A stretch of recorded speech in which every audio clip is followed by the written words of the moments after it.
a los organizadores y la verdad que este es un tema muy grande que traté de acotarlo lo más posible porque hay muchas áreas que están aún en desarrollo y bueno, principalmente a modo de introducción que las crisis funcionales no epilépticas son el trastorno no epiléptico más común de los pacientes evaluados con epilepsia y eso ha quedado bastante claro en las otras charlas.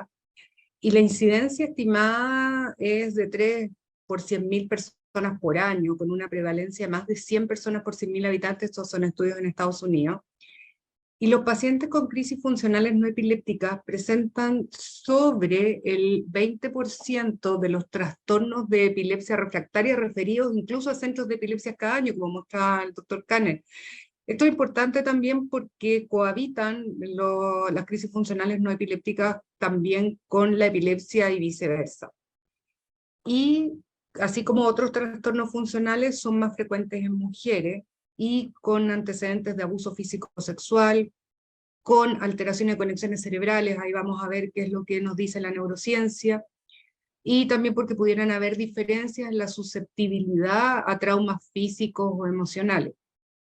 Las crisis funcionales no epilépticas ocurren principalmente en adultos, siendo el principal factor de riesgo en niños los traumas psicológicos ambientales, pero tampoco son excluyentes niños que tengan crisis que pudieran sugerirnos que son funcionales.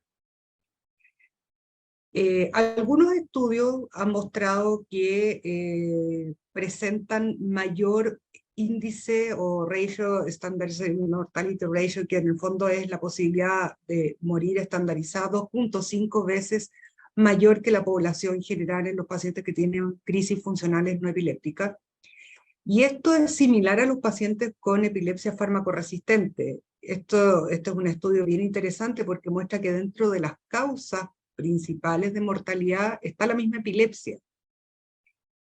Neoplasias de distinto tipo, suicidio y envenenamiento accidental. Por lo tanto, no es una cosa banal tener crisis funcional no epiléptica en el sentido de que tiene una mortalidad aumentada y también una morbilidad. Los factores relevantes para disminuir la morbilidad y mortalidad son principalmente el diagnóstico temprano, llegar rápidamente a determinar si son o no son, y ya vimos con el doctor Kanner y en las otras conferencias de que es bastante difícil hacer el diagnóstico, y tener un tratamiento efectivo con terapia psicológica, con antidepresivos, entre otras cosas. O sea, aquí se requiere un grupo de personas que trabajen en conjunto para lograr este tratamiento. Dentro de las neurociencias hay varias formas de enfoque para las crisis funcionales no epilépticas. Uno es el estudio de grandes datos.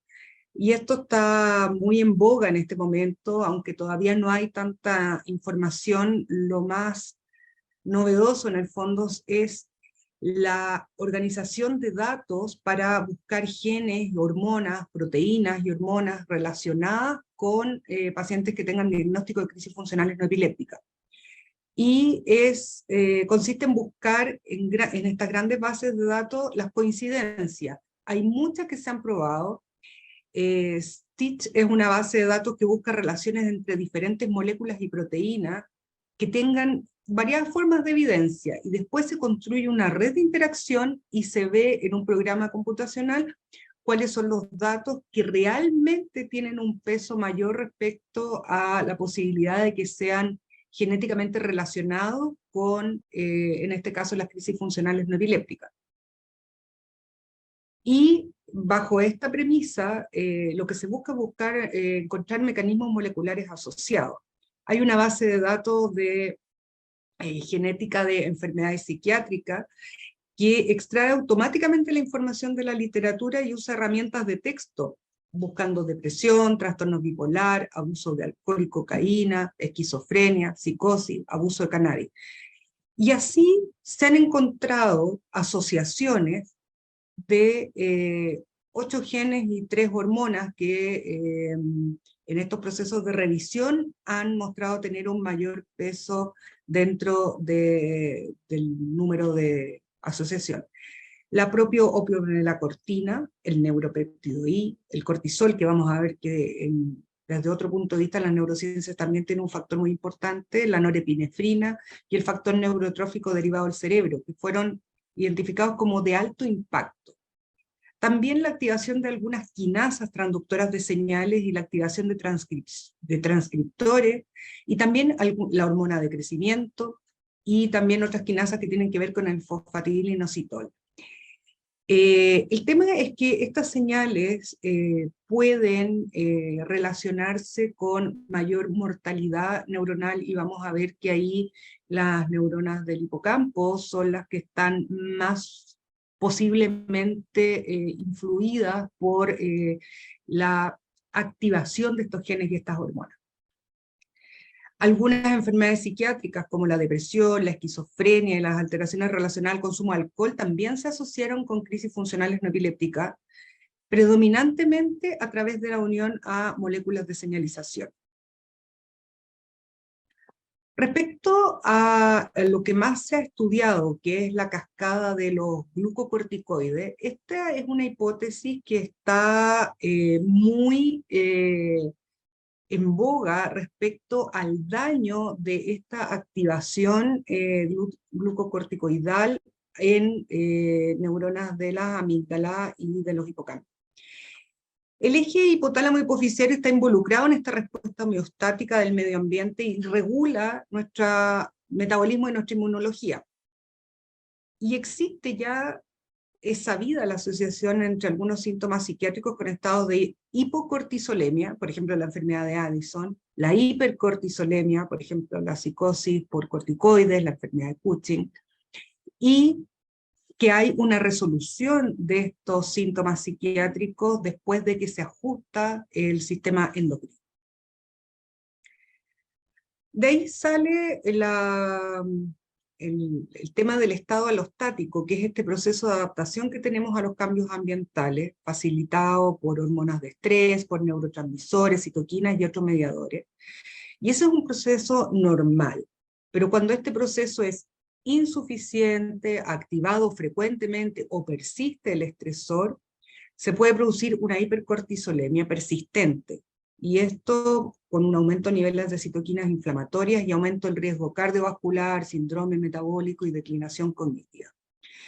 El tema es que el impacto a largo plazo de estas alteraciones en la infancia podría producir alteraciones en nuestro sistema alostático, que es este proceso de adaptación a los cambios ambientales. Esta es la mirada biológica de cómo pudiera afectarse este sistema en las crisis funcionales no epilépticas. En modelos animales y estudios en humanos de inflamación, en animales se ha hecho por inyección de lipopolisacárido, o en humanos que han tenido enfermedades crónicas, por ejemplo la apnea del sueño es un modelo de estudio de un estado proinflamatorio constante. Lo que sí se ha visto es un cambio en el patrón circadiano de este eje hipotálamo hipoficiario. Y los adultos con historia de maltrato infantil tienen marcadores inflamatorios basales elevados, incluidas la proteína C reactiva, el fibrinógeno y algunos tipos de linfocitos proinflamatorios. En la hipótesis de la cascada de los glucocorticoides se propone que la secreción excesiva de cortisol en respuesta al estrés produzca un daño hipocampal, disminuyendo el feedback negativo de la corticotrofina, resultando en una hipercortisolemia, la cual alteraría la plasticidad sináptica, reduciría la neurogénesis, produciría atrofia cerebral y aumento de neurotransmisores excitatorios como el glutamato. Y esto gatillaría cambios en los hipocampos, incluso produciendo la muerte celular. Por lo tanto, en el fondo, el mantener constantemente activo este eje terminaría produciendo un aumento de la excitación y un aumento de la posibilidad de muerte neuronal.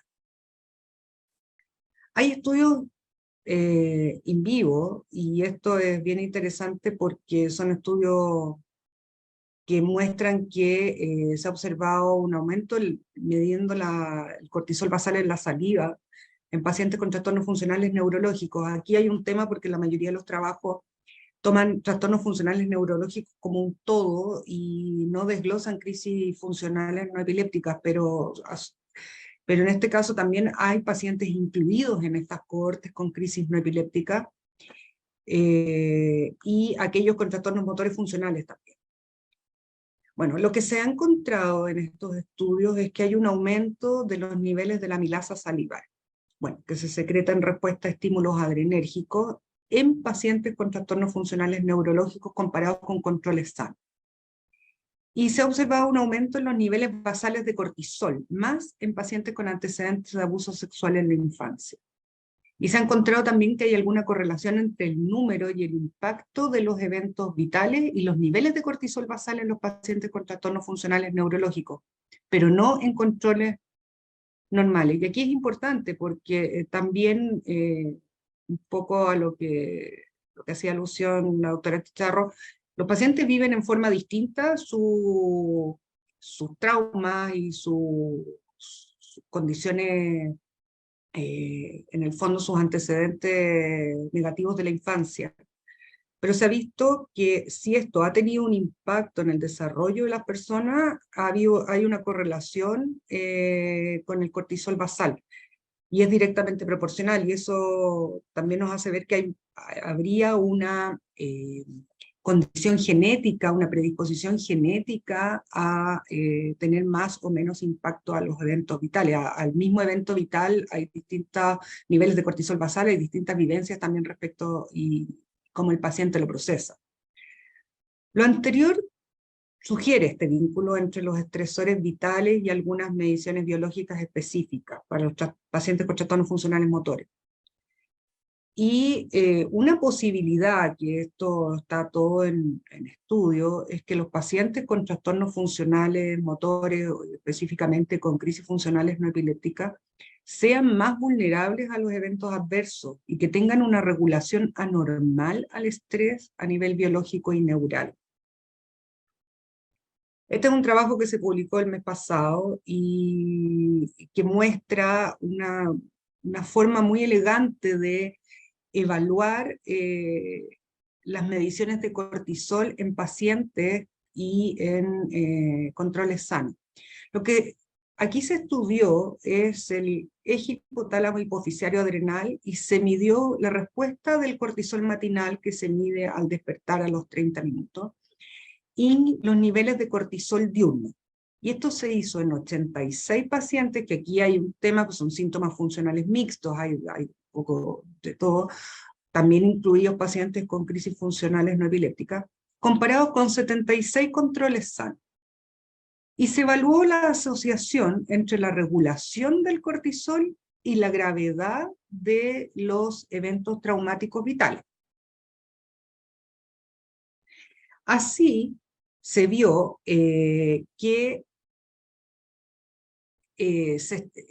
cómo se regulaba esto, y además se analizó las alteraciones volumétricas cerebrales en regiones que son conocidas particularmente sensibles al estrés psicosocial, asumiendo que pudiera haber un efecto neurotóxico de la exposición prolongada al cortisol.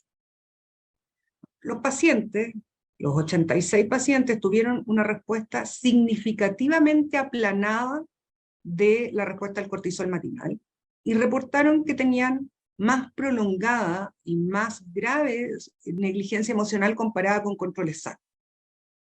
Y en estos pacientes se encontraron disminuidos los volúmenes de las amígdalas y hipocampos bilaterales.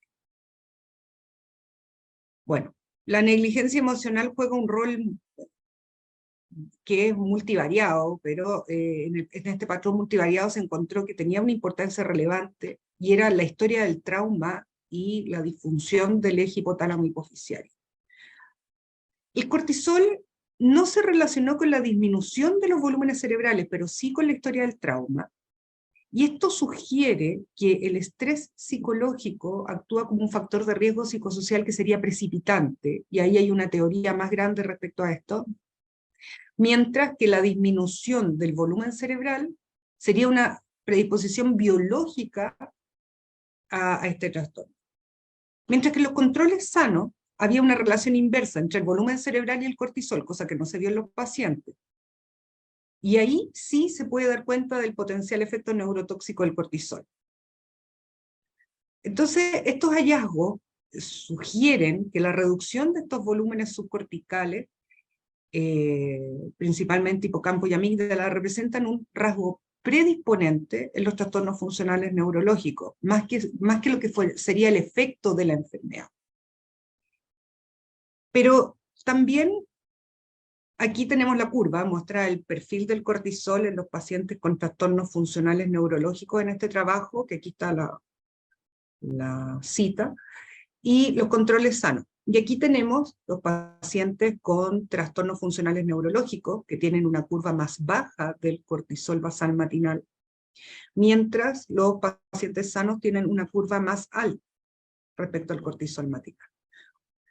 Y este estado de hipervigilancia crónica, y eso es la discusión que tienen los autores, que este estado de hipervigilancia crónica, estos estresores, el eje hipotálamo hipoficiario estaría inhibido, estaría tónicamente inhibido por la inhibición del feedback negativo, sería una habituación maladaptativa que haría que a distintos estresores posteriormente, o también en esta curva que sería la curva normal de cortisol matinal, disminuye, dado que hay una hipersensibilidad al cortisol. Y el estrés crónico se ha asociado a alteraciones neuroanatómicas en las regiones que expresan esta alta densidad de receptores de glucocorticoides. Y aquí tenemos los hipocampos, la corteza prefrontal y la amígdala, y pudieran de alguna forma, y eso es lo que hay que ir estudiando a través de los nuevos trabajos, ser parte de la fisiopatología de las crisis funcionales no epilépticas.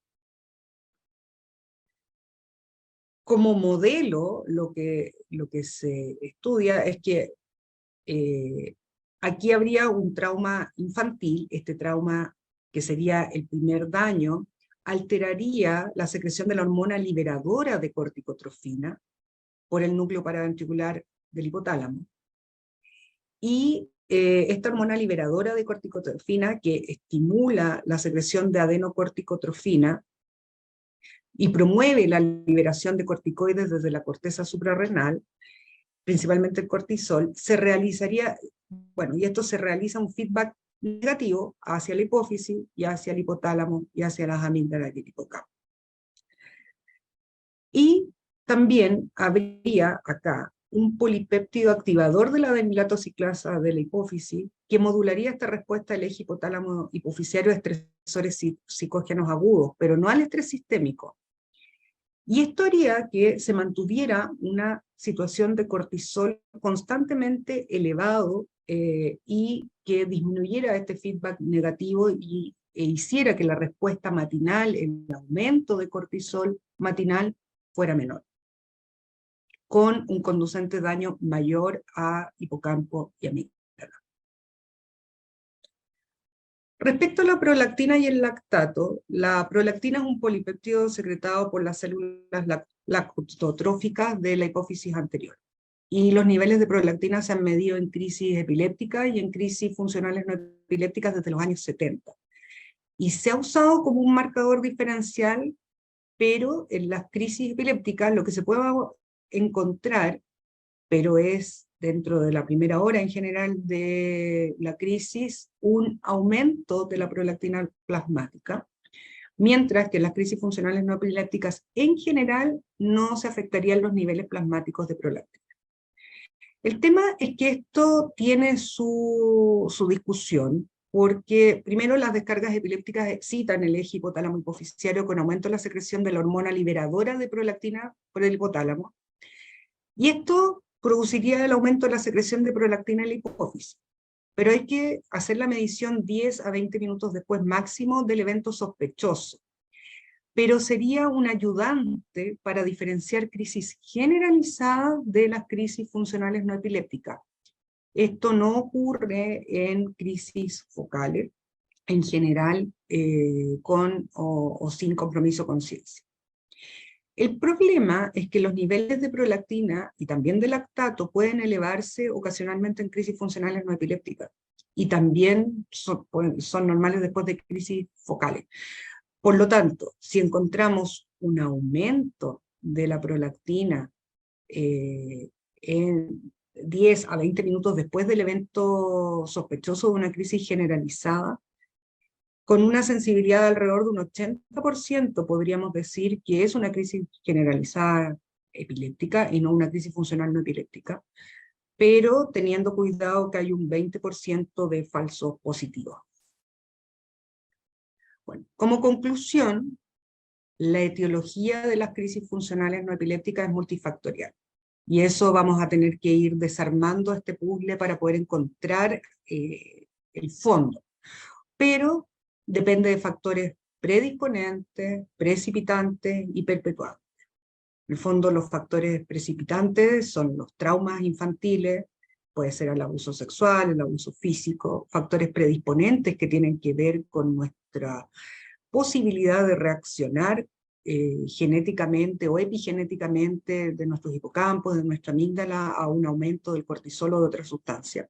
Y los factores perpetuantes, el tiempo, la gravedad del daño, la posibilidad del diagnóstico temprano y el tratamiento temprano de lo que es del trauma precipitante.